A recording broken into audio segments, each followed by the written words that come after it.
tumsoq masalasidagi videoga to'xtalmoqchi edim.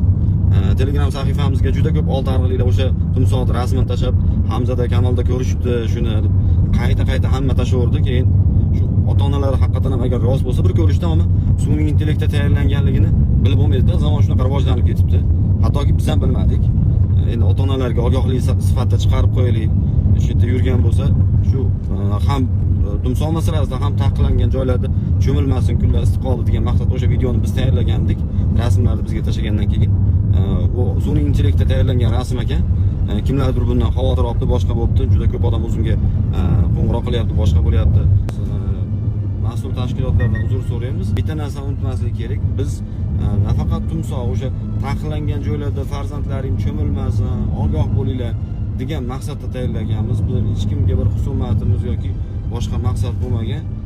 Haqiqatan ham ota-onalar kunlar isiyapti, hushyor bo'linglar, ogoh bo'linglar. Ogohlik davr talabi.